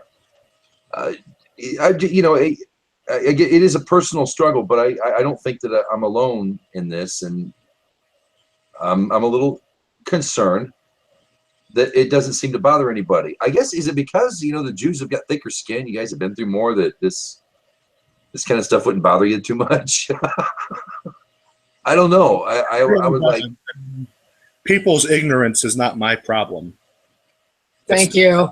In the 21st, in 2017, when you have smartphones and Google and Wikipedia, being stupid is a choice. It's just not, yes, a child may be ignorant in an innocent sense that it only knows what its parents taught it or whatever. But once you're an adult and you have a wealth of information at your fingertips, being an idiot is on you. And if you're that committed to being one, nothing I say is ever going to change you.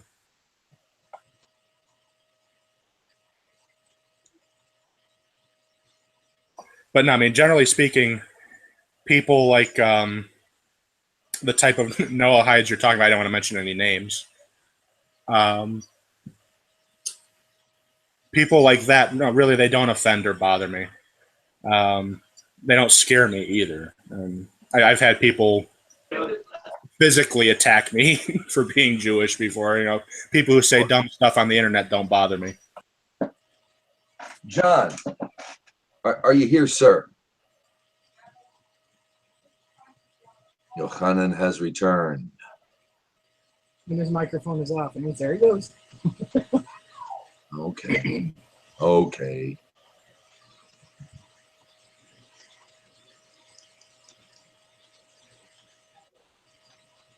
Ross said it best a couple weeks ago. He's like, how could you take something that's so inclusive and bring exclusivity out of it? I get it that, the average Joe doesn't have the same law as the stock of Jacob, who doesn't have the same law as the Levite, who doesn't have the same law as a Cohen, who doesn't have the same law as the Cohen Gadol. Yet they all have one universal law. With that, I think that maybe, just maybe, we might catch more flies with the honey of, there, he's back. I hope your mic's working.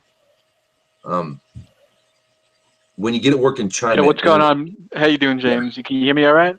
Yes, sir. Baruch What's going on? Thank God. Whatever, I forget what I'm talking about. I want to hear your take on the thesis or the opening statement I left in the. Would it not be better for, because you were the first Noah? I don't think you want to know my opinion. I don't know if you want my opinion. I do. No, is it one law, and everybody has their place in it, or should we actually teach people, like ask Noah, that there are two completely separate laws? It's like, why don't we have a woman's Torah? Why don't we have the woman's distilled version for all the stuff that only applies to women? You know, should we break up the law like that, or should we not teach people who are coming to the question's malformed? It's a malformed question. Okay, go for it. It's there's one law, but there's two obligations. I take that back. There's an obligation, and then there's a non-obligation. Does that make sense? No, can you elaborate? There is absolutely one law. There is only one Torah. There's nothing other than it. That's it. It's what we do in it. It's like you said. We all have our place in it, sure, but at the end of the day, it's how you do. It's how you deal with it. It's how you see yourself. I gave the example of Adam. Like a couple of weeks ago, I talked about Adam. You know, on Shabbos, he desecrates Shabbos, and God says, "What are you doing, Adam? Why are you doing such a thing? You're a yid." So it's all about how you see yourself. If you see yourself as someone who's obligated to do something, or you see someone that's not or you see yourself not obligated, that's what it comes down to. Questions? You want to ask me a question? You want to? No, that's good stuff. But here, this is the thing, though. This is the thing. You know, the Rebbe had an interesting Torah on this. He said, you know, a Yid once said to the Rebbe, "Go." I'm sorry. I'm with someone. The Rebbe said to him, "How dare you?" A Yid came to the Rebbe and said, "You know, the Jews are greater than the Gentiles." And the Rebbe said, "How dare you say such a foolish thing?" And he said, "It's because our covenant is better. We have a greater covenant." And he said, "How dare you even say that? It's even worse. How dare you say such a thing? Who are you to say whose covenant is greater? Maybe God made the covenant with the non-Jews greater. Maybe the non-Jew has a greater plot in life than the Jew. Maybe the Jews are really the ones that's serving. It's not for us to decide. It's for the Lord to decide our place in the world." Amen. See, you might have been speaking to me, because earlier I was discussing, right? I gave the bare bones, you know, in Lafitte Shuto. I'm learning that you kind of have to go to the lowest common denominator in order to understand where they're coming from on this when they're talking law. And I thought, you know, in the Noahide law on its there he goes again. Well then never mind. I guess I'll finish my sentence for the sake of finishing my sentence. For those of you watching out there who weren't tuned in earlier, the thing I'm getting at is it's a law that is applied to the slaves in the Bronze Age, and every one of the 7 laws, you're chayav misa, or no, not even chayav misa. You're actually the death penalty. You're liable for death for transgressing any of the laws. And when it comes to theft alone, that's when that was, you know, aside from idolatry, which was a passion of mine, the eradication of idolatry, long before I really took Torah seriously as I do now, it was theft that I felt deserved, or I felt a good person would deserve a better din, a better law, a better, that you know, a Noahide, or you know, what is a Noahide really? It's a Canaanite. In the Torah, it's a Canaanite. That's really what a 7-law Noahide is. It's the stuff we enthrust upon the Canaanites in the Torah. When I say we, it's because I'm one of those guys, either of the mixed multitude or came after God speaking at Sinai. Whatever. I'm you know, that. Okay, so you have a 7 laws, but with theft you can make no restitution as a Noahide. according to halakha, you can't make good on stolen property or inadvertently stolen property or damage to somebody. You know, there's no, it's death. But but if you're in Israel, you're in, you know, if you have the din of maybe say a ger toshav, you know, that Jew that you stole from or whatever, you would owe him. You could become a slave to him. You could make restitution. There is something in the law that says that, you know, yes, you know, you have to make good, that you can do something positive from that mitzvot. Whereas Noahide law, it's death. And that's another the other aspect I wanted to bring up is I understand the rabbis say it. I understand why they say it to some extent, but particularly with theft, you can't make good on it as a Noahide. And I think that most people, if they were given the chance to make good on their sins, they might actually do it. They wouldn't be given a death penalty halakha that they're locked into for life if they learn more of Torah, if they I guess assimilate a little bit into the Jewish way of doing things. I don't know. Anybody, any takers?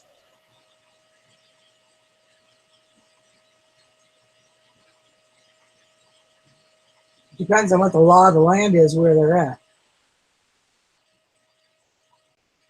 But the Noahide law in the land of Israel, the Noahide laws can be violently imposed on the non-Jewish population in Jewish law.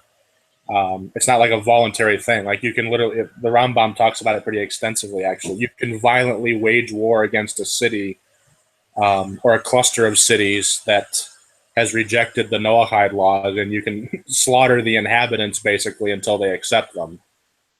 I mean, it's considered that serious at that point. Obviously, we're not doing this today, but sure. Rabbi Katz's Ger series, he talks about meat. It was it took 4 parts, and each class is like an hour and a half. When you're a Noahide under the 7 laws, you have to drain the animal completely of blood before you can eat it. The slaughter isn't quite as important because you can poke like with an arrow, but you have to drain it completely. But when you're following Jewish halakha or the way the Jews do it, the animal is considered released of its soul on that first cut. Even before the cut is actually, I think, completed that first spray, if done properly, the soul has left the body. And you can take a nice, big, fat, juicy steak and throw it on the fire. With a Noahide, something completely different. You have to wait till all the blood is gone.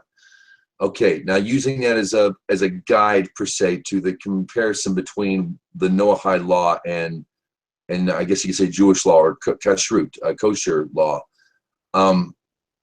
Consider the depth of a human being you could bring out if it went beyond murder and you die. Then you get into things like manslaughter, involuntary manslaughter. Then you get into things like making restitution for that which you've done wrong. You are allowed to live and make good on what you do.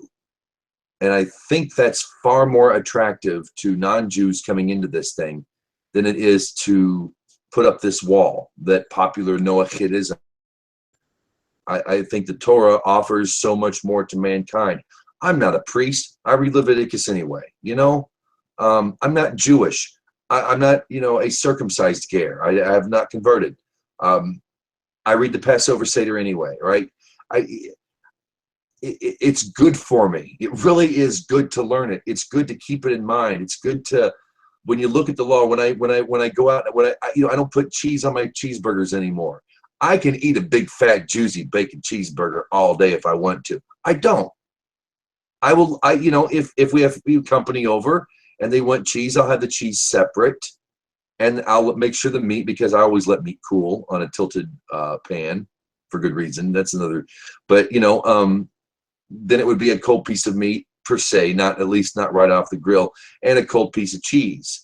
And I've observed this prohibition in Torah that might have nothing to do with me personally, but was placed there because there were actually idolaters who literally took the milk out of a mother cow and slaughtered the fetus or the calf in that milk.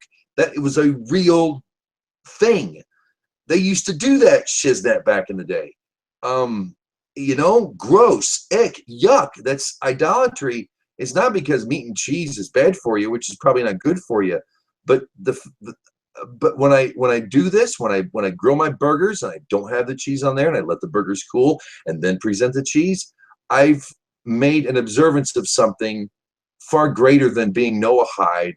I've taken a step in eliminating idolatry in the world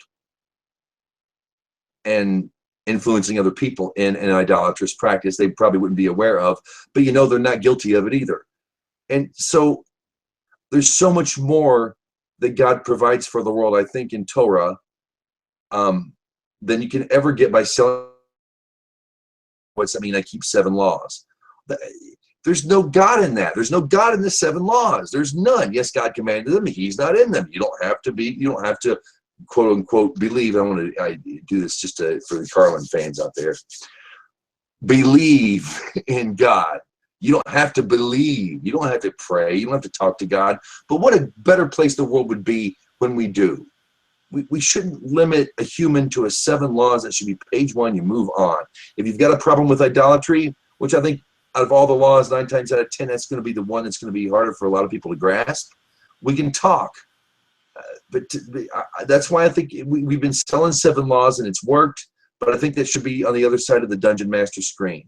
That should be part of the rules. The dungeon master and the players are guided by that. Maybe we don't need to sell it that this is what you are. You are a Bronze Age slaves law person, and this is what, you know, maybe for the first year. I don't think we shouldn't be encouraging people on 7 laws alone. Maybe not. What do I know? Very little. Always consult your local rabbi. Don't listen to me. And I know I agree with you that people who are coming to truth, trying to figure this out, that we shouldn't just give them the 7. And when you read the divine code and it says you study Torah and you're liable to death, it's like, it's very disheartening. Like, I totally agree with you, but I don't view the 7 the way that it's almost like, are you only discussing this for people coming to the truth? Because like I said, the 7, I look at it more of like it's the universal law. It's what is expected, the basic foundation of morality for the rest of the world, whether they are religious or Torah focused or not. It doesn't matter. Those 7 laws are the basis for morality of life. So if you're in Southern America and you aren't influenced by idol worship, or anything else, and those are the 7 things that you're judged by when you die. I don't know if that's how it works, but if it was, then God is being fair. You know that it's not good to kill somebody. You know that it's not good to steal. You're going to have systems of court. It's just, these are basic common sense morality things for the world, and that's what the 7 are. But for the people coming, yes, we want to give them more. We don't want to limit them or say that that's the only thing, and we don't want to title any of us. And I think the more and more that or at least the more I listen to the Ger stuff, the less and less is just Ger, because there's a spectrum within that, and we're so stuck on titles that it's not. It's this journey we're on, and there isn't necessarily a title for it. But we as people want to be categorized. We want to be, we're either a Christian or we're a Muslim or we're a Noahide or we're a Ger. We have to be something. And if we're not a Jew, does that mean we're nothing? We need a title. And so then people hold on to Noahide and they're proud to be Noahide, like you were saying, because they want to belong somewhere.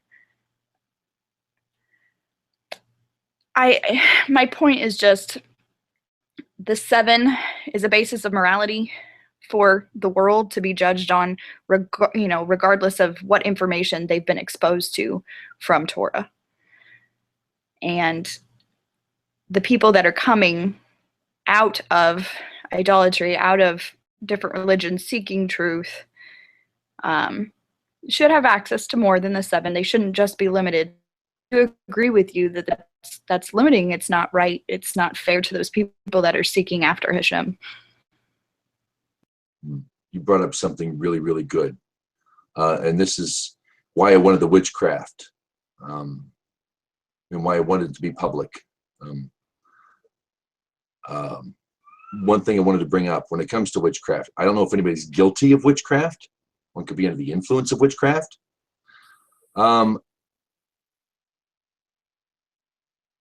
For a lot of references because it's there, it's easy. It was one of the early ones. It was one I got attached to easily.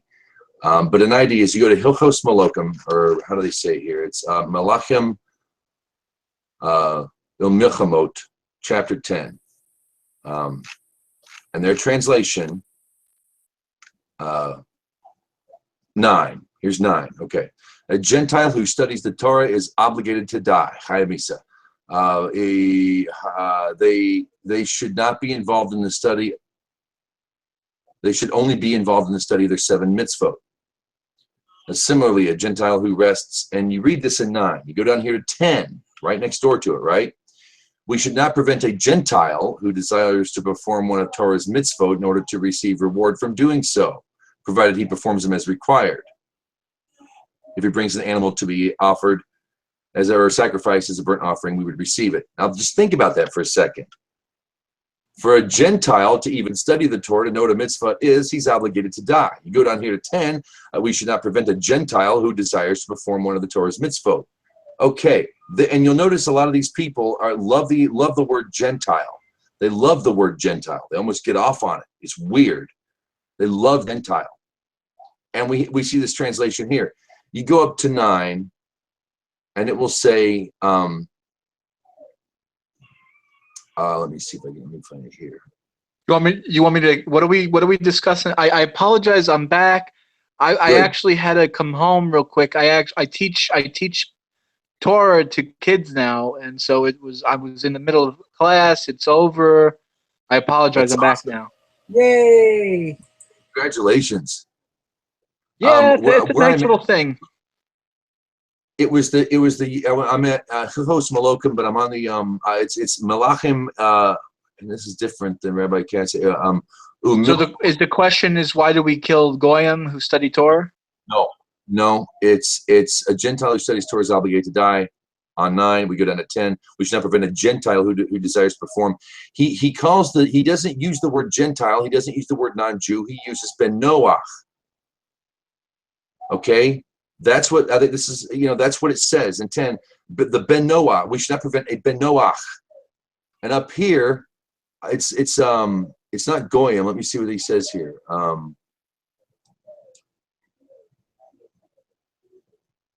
Because a Gentile is slightly different than a Ben Noach. A Ben Noach can do mitzvot because he's right. Part of Israel. So part of Israel, the thing about being in Israel is to do mitzvot. So of course. So 9, he translates it as Gentile, but it's not a Gentile. It's not Akim. They use Goy. I'm almost sure of it. So what are we reading from? Maimonides? Yeah. Let me give you the link right here. I'll give everybody the link. We're at 10:10. Well, I'm on mobile. I apologize. Okay. Yeah, it's Hilchos Malokim 10:10. Or Melachim, Malachim, Milchamot, chapter 10. Look, I'm not a big chacham, so I don't know how to pronounce the words either. Yeah. It's Malachim or Milchamot. It's the laws of kings and wars. Right, so it's Maimonides. Yeah. Okay. So he uses Gentile who studies Torah. They translate as Gentile in both 9 and 10. But he's actually talking about 2 different people. He's talking about a Goy, and he's talking about a Ben Noach. And he always makes the difference. And if I'm not mistaken, Oral Torah does too. Where he's sourcing this from? Yes. Well, may I interject real quick? Yes, please. Yes. We have manuscripts of Maimonides that never fell into the hands of the church, and they were not altered in any way. In Hebrew, it doesn't say a Gentile who studies must die. It says a heathen who studies must die. It's perfect. It's an idol worshiper who has no intention of taking on any Torah-based lifestyle, who doesn't study it for the sake of heaven, and who studies it either to mock it or try and refute it. It's talking about a heathen, not just a non-Jew generally, or certainly not a Ben Noach. And he Right. did. It's like that group that we used to deal with, the Robert Price group, the Bible geek group. That's what they're talking about. Those scummy people over there. They're talking about those people got to be taken out. They do it to mock Torah. They learn Torah to mock it. Exactly. That's exactly what it is. And the Rambam makes the differentiation between the Akum and the Ger. What is known as what is it in Hebrew? I don't remember. The pious of the nations. Thank you. Ben Noach. He differentiates the Ben Noach from the Goy, from the Akum. And when we translate it into English, we just use the word Gentile for both. And we wonder why people are messed up. And that are That's good. You're average.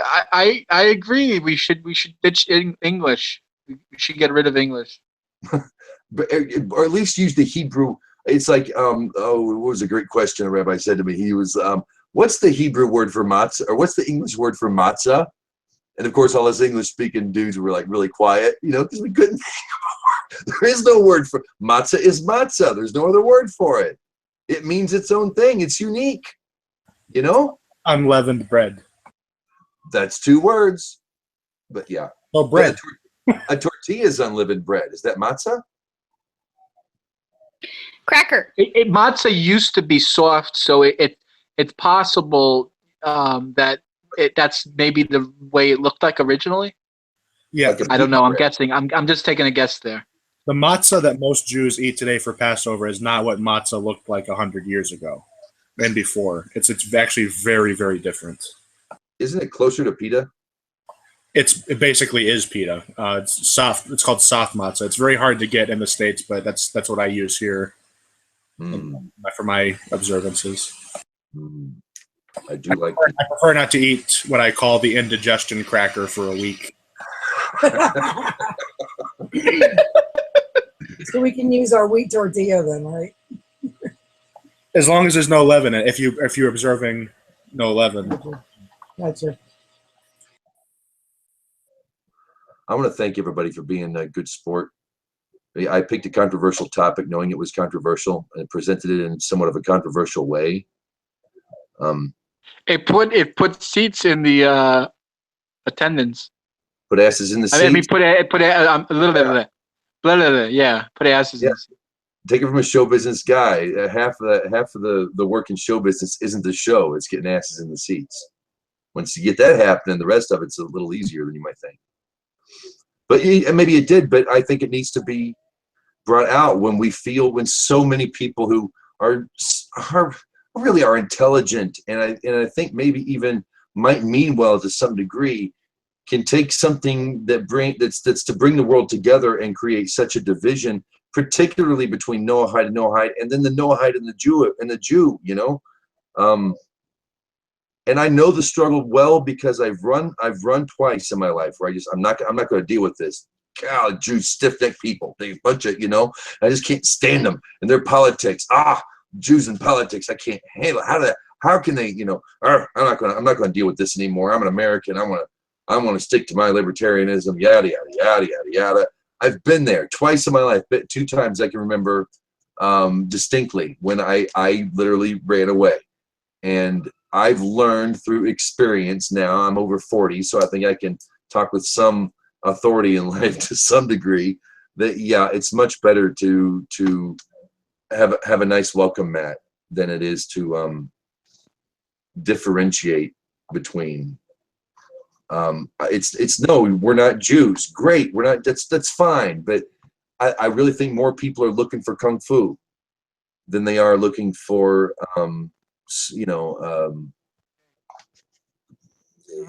do what you're already doing, kind of a thing. I don't know. I think we can provide that for the people that are looking for truth, because they're going to ask Noah and have issues with, being limited that way and it being acceptable to punch your wife or whatever. And if you've got this other movement over here that's seeking truth, then it's not, it's showing that Torah is not saying it's okay to do those things. Yeah. People are going to be able to figure out what truth is. I saw this pork schmo. You know how I know, James? You know how I know you're. You know how do you? You're a Yid, James.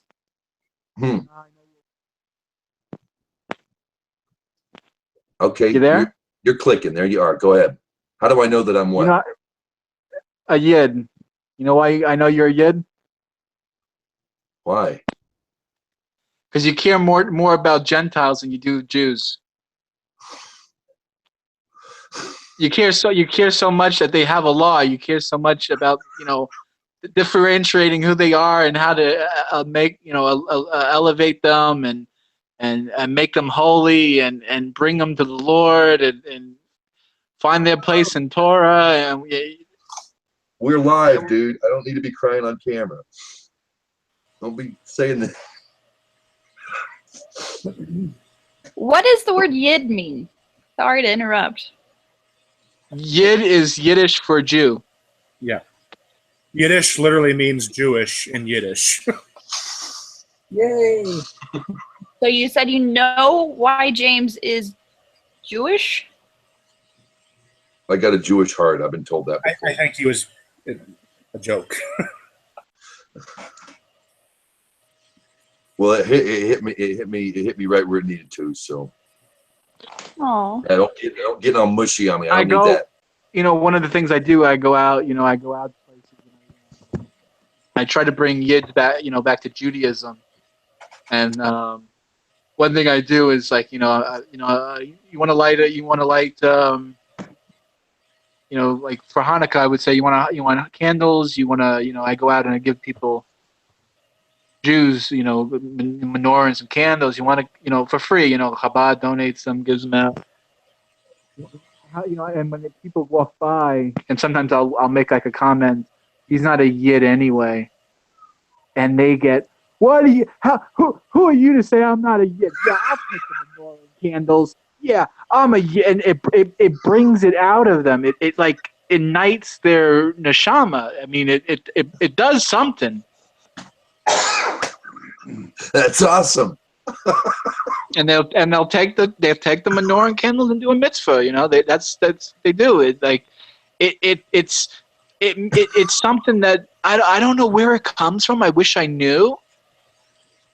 Like from here, like in out here in Roslyn, there's a temple that wants to build a mikvah, and they're being stopped. We can't. They're built this. They're trying everything they do to stop it from being built here. And who's demanding that the town prevents the new mikveh from being built? You want to take a guess of who? It's not the Christians. It's not the Muslims. It's not the atheists. It's other Yids. Yep. Yep, absolutely. Because they see the mikveh, and then it like, oh, I'm supposed to be using it. I got, it does something in them. It stirs them up. By them fighting against it, I don't know where denial. Nothing. Yeah. Nothing pisses off Jews more than seeing Jews that are actually more religious than they are. Yes. I'm not saying that to be facetious. Like it really, really. No, that's exactly it. Because what they see then is a shining example of how they've failed. And that's so sad. I mean, in a way, it's kind of sad that they feel that way. I can't tell you how many secular Jewish friends that I don't have as friends anymore, just because I wear kippah and tzitzis now. It's like, I'm still the same person I was. I was gonna say I'm still the same person, but you get what I'm saying.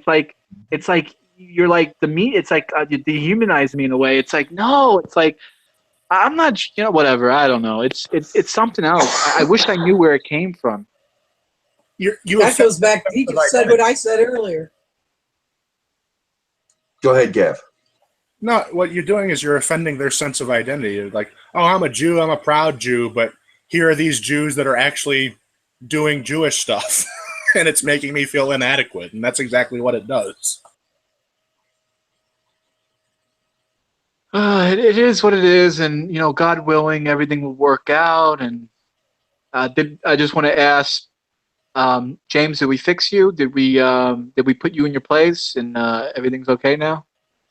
Oh, I've been so anxious to talk to people about this, this one guy, this poor guy I was talking to, he's the Jewish fella. He's like, you don't hang around enough Jewish people. You don't hang around enough people who know. You wouldn't know anyway. He makes a couple assumptions about me here and there, not really important. And I thought, I don't hang with anybody but you guys. You're my pals. I've got work and kids and lawn and stuff. I don't have this is it, man. I'm just glad to be able to talk about it. I want to draft earlier, and like I brought up on how it's translated from, how even Moshe Weiner's book, James Gosnell has a fantastic presentation. Gosnell on YouTube.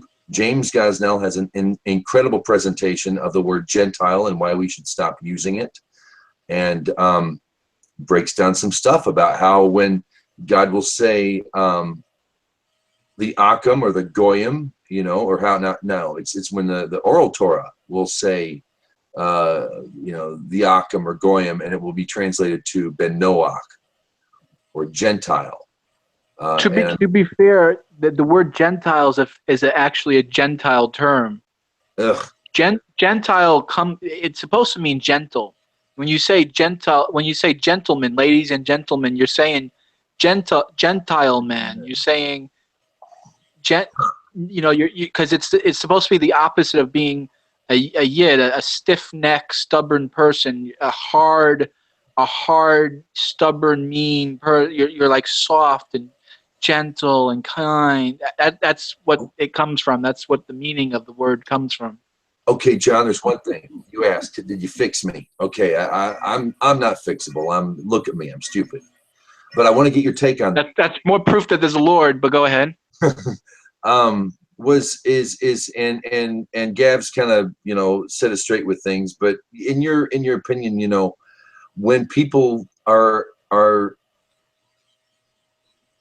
out there slandering under the name of this thing that we do here, or whatever, non-Jewish people, and when there's somebody out there, say on the street corner, spreading smack about it, is there anything that we should do? Maybe it's okay. The priority wouldn't be, the social media route, which I'm kind of well versed in myself. But is there anything? Should we just walk by them and say, or should we stand up and what do you do when people are out talking smack and trying to keep people away from the Jewish people and learning and expanding and growing? And should we just blow them off? What's your take?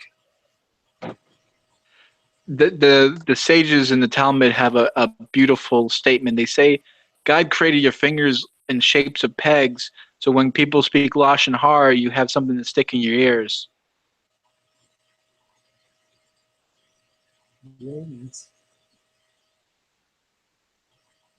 Sorry, Mike was off. Can you repeat that, please?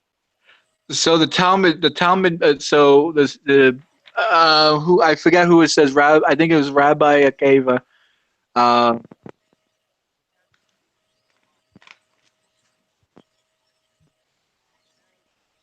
What did this particular rabbi say? I think his mic crapped out again. Do you know it, Gav? Yeah, so the reason God gave you so many fingers is that so when you hear someone speaking Lashon Hara, you'll have something to stick in your ear. Am I the only one who knows Talmud in here? I mean, no one else can say what I said.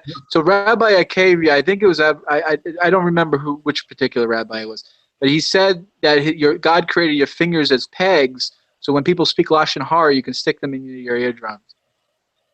Okay. But okay. I think that's a very passive-aggressive way of dealing with the issue. Personally, I think you should rebuke. One of the commandments in last week's Torah portion was love your fellow. And so what does that mean to love your fellow?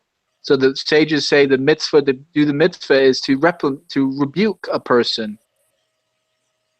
Now the question is, how do you rebuke someone? I mean, are you supposed to be like a Christian going out saying you're going to go to hell and Jesus hates you, but and you're going to go on fire? No, of course not. That's such a sad sort of interpretation of what to do. You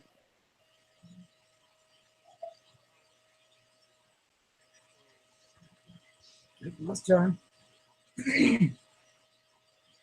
Lost the mic. That's good stuff, though. Anyway. Now, Gav, if I can ask you, moving along here, akum. If I'm not mistaken, you said in here in the chat, don't use akum. That's a super dumb word to use, and it's been made clear to me that it's not the best word because it's actually an abbreviation. It is, or an acronym, really. But no, so when the church censored the Talmud in the Middle Ages, which they did, most editions of it have the term akum instead of Gentile in certain key passages. We have manuscripts of the Talmud that do not have this and actually have the original words, but akum is an acronym. It's avodat kochavim umazalot, which means it's a specific type of idol worship, which means someone who worships stars and constellations. Obviously, that does not apply to the overwhelming majority of people, Jews or non-Jews. They just picked a random word that they thought would be offensive, and they just kind of inserted it in there.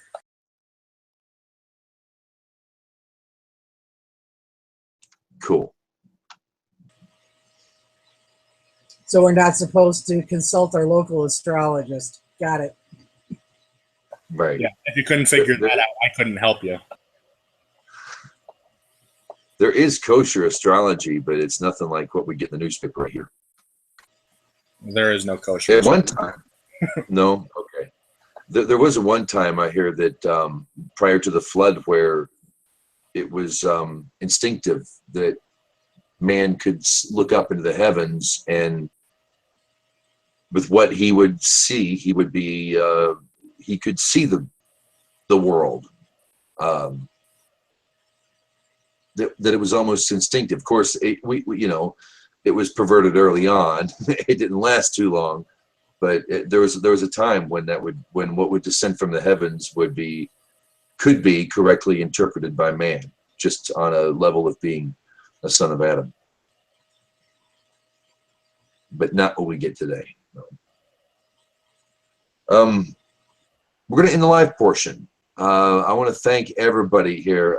Brooke, Trav, who never shut up all night. This guy, this Trav down here, this Kara guy, didn't stop talking all night long. Ross, Gav, Rosalie, John, thank you all. And there he is. John, you're just in time for the after party. Shalom, folks. We're gonna shut it off. No, keep it going. Keep it live. No. What are we doing? Well, I was going to bring in all the dancing girls that got in here, man. We got the keg to come in. All right. Okay. Let's shut this bad boy off. Anything you want to put on your watch list? Does anybody want to add anything? Go ahead. I want to just say that I think if anything means anything, if Torah means anything, the purpose of Torah or Torah study or what we're doing here and Nilvah Nexus and Noahide Nexus and Noah's Nest. Remember Noah's Nest from 3 years ago? It's still up on the Idol Smasher YouTube page right here on YouTube. No.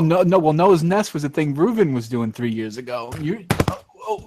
But yeah, we had a couple of different reincarnations, if you will, and I think that's a perfect vatar to talk about a reincarnation. We go through, we transform ourselves. I mean, it says, I did a YouTube video where it says that Adam became Avraham. What does that mean? That his last goal, his carnation, whatever you want to call it, reincarnation. Some people call it that, whatever.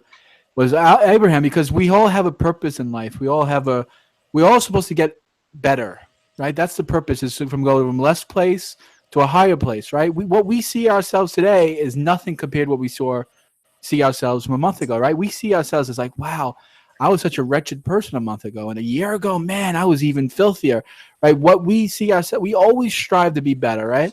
So what happened to Adam? He got exiled. He left paradise. But what happened with that? But he had a mission to complete, and he never finished his mission. So God said, no, you have to do what you got to do. So he became Avraham. And what did Avraham do?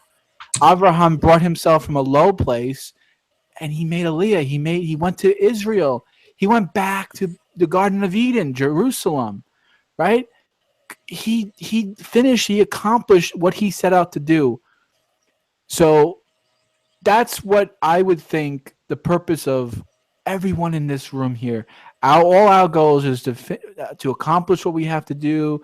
We're all agents of the Lord, God willing, right? Kadosh. We're all supposed to be Kadosh and Hashem. You know what Kadosh and Hashem means? Holy for the Lord. You know, we're doing the Lord, right? With John Belushi, Blues Brothers, I'm on a mission from God. Right? I love that movie. I'm saying that because of the hat, James. I love the hat. You got the hat, you got the beard. God bless John Belushi. He's in heaven right now, looking down on us, giving us a laugh because he thinks his hangout's a little silly. But yeah, I think that's the beauty of it all. I think that's what it comes down to. That's my little share. Would anybody here disagree with that's a great way to end the live portion of the broadcast? All right.